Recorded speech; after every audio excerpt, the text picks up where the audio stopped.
খাবারের জন্য হাহাকার, স্যুপ কিচেনের সামনে দীর্ঘ লাইন। শনিবার গাজায় ত্রাণ বোঝায় ১০০টি গাড়ি লুটের ঘটনা ঘটে। এতেই যেন মরার উপর খাড়ার ঘা, দুর্ভিক্ষে গ্রাস করতে যাওয়া গাজাবাসীর। খাদ্যের জন্য আরও হাহাকার সৃষ্টি হয় উপত্যকাটিতে। বেশ কিছুদিন ধরেই গাজায় দুর্ভিক্ষের আভাস দিচ্ছে জাতিসংঘ ফিলিস্তিনি শরণার্থী বিষয়ক সংস্থা।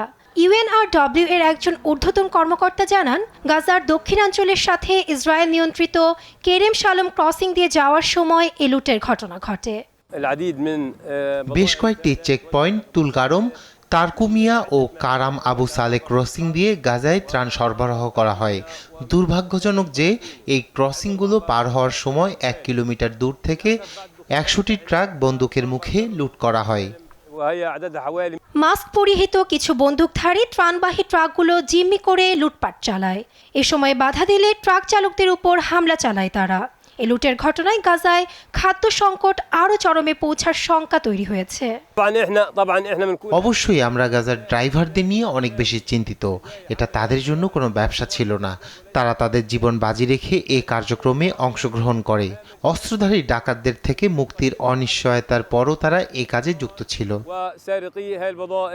জাতিসংঘের ফিলিস্তিনি শরণার্থী বিষয়ক সংস্থার কর্মকর্তা জানান, কেরেম শালম বর্ডার পার হওয়ার সময় ইসরায়েল অল্প সময়ের নোটিশে একটি অপরিচিত রুট দিয়ে ট্রাকগুলোকে যেতে নির্দেশ দিলে এ লুটের ঘটনা ঘটে।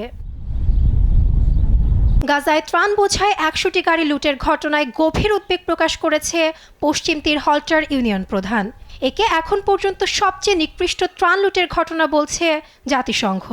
গাড়িগুলোতে থাকা ত্রাণ দুর্বৃত্তরা বিক্রি করে দিতে পারে বলে আশঙ্কা করা হচ্ছে।